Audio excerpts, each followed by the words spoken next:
Alright everyone, NPC Unknown here and welcome to the channel. I know I'm late to the party after Sony State of Play last week, along with the Microsoft Bethesda Showcase and Capcom's online event this past Monday, so I'm taking all news about Resident Evil from these events and condensing it into one video, as Capcom definitely seems to have their fingers in a lot of zombie pies, so to speak. I'm going to be ordering these events, and from my opinion, from least to most exciting.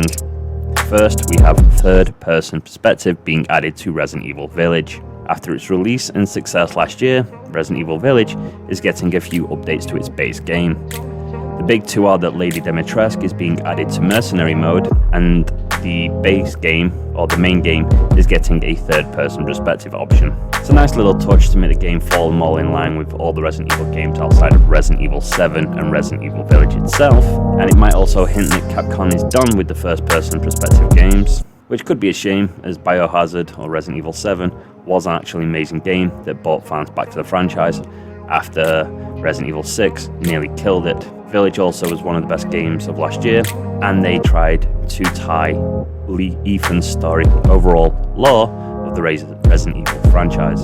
Second is the multiplayer game Resident Evil Reverse, I think that's the name, is coming out October 28th this year.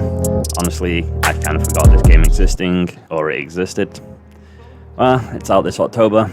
If you have Resident Evil Village, you also have this game, so it might be worth giving it a go and see what it's like. Resident Evil does not have the best history when it comes to multiplayer games. Third in the news, as of Monday, just gone, Resident Evil 7 Biohazard, Resident Evil 2 Remake, and Resident Evil 3 Remake have all been given updates to current gen consoles, that's the PS5s, the Xbox Series X, Series S. If you already own these games, the updates are free to get right now. If you haven't played the games, all three are definitely worth picking up.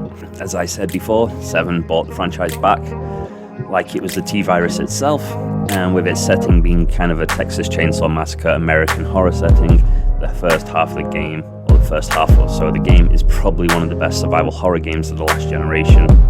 The back end has a bit more action to it, so it's a bit more familiar to those that played Resident Evil 5 and 6, but it was still a great game with an ending twist that we still don't completely have answers for. Resident Evil 2 Remake, out of the 3 games getting the next gen updates, is the one people should probably play. It was completely remade from the ground up using the beautiful RE engine, has an amazing soundtrack and brilliant sound design, fantastic performances by all leads in the game, as well as having the daunting Mr. X chase you around the Raccoon City Police Department. It is a must for all Resident Evil and survival horror fans. The last of the 3 games, Resident Evil 3 Remake, was somewhat of a disappointment for long-term fans, especially with all the content from the original game, but it's still definitely worth picking up, especially if the game is in a sale. Again, the game looks absolutely fantastic with the RE engine. Seeing enemies like the Hunters in this new engine was absolutely terrifying, but a joy to behold, and the game definitely seems to have taken a lot of influence from the Alien movies, which for me is always a plus. Next, we finally have confirmation about DLC for Resident Evil Village, and it will launch October 28th, the same day as Reverse. The name of the DLC is The Shadows of Rose. The synopsis of the game is as follows. 16 years after the event of Resident Evil Village, Rosemary Winters, Ethan's beloved daughter, has grown up and now is struggling with terrifying powers. In search of a way to break free from her curse, Rose must enter the consciousness of the Megamighty. Rose's journey takes her from a mysterious realm where memories of past return to create a warped and twisted world of nightmares. Capcom has said it will have monsters, and a changing environments in the game is something nice to look forward to in Halloween week this year. And finally, we have official confirmation of the Resident Evil 4 Remake. Everyone has kind of figured this one out, especially after the success of Resident Evil 2, and rumours that one of the studios who worked on Resident Evil 3 Remake were asked to do so to get used to the engine Capcom are using to help create the game, along with the hospital scene in Resident Evil 3 being very similar to a scene in the original Resident Evil 4. Village also being setting a very similar setting, as well as the Monroe Big Fish monster scene in Village being similar to something in 4 as well. The trailer dropped, we saw Leon, and he's wearing his legendary coat from the original. You can pick up according to news, it costs you about $1,000 if you've got money to spare. We saw a new look Ashley, hopefully with less escort missions.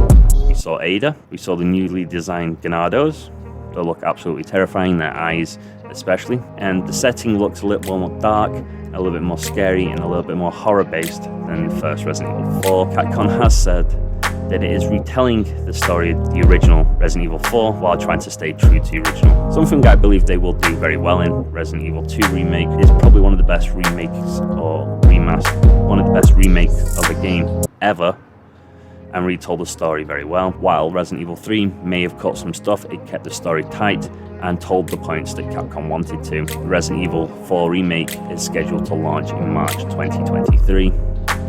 That's it for Resident Evil news from the past couple of weeks. Now, I'm just waiting for Capcom to let us know that they're remaking Code Veronica. I'm the NPC Unknown. Thanks for taking your time to watch this video. Please leave a like, comment, and subscribe. From me to you, this video is game over.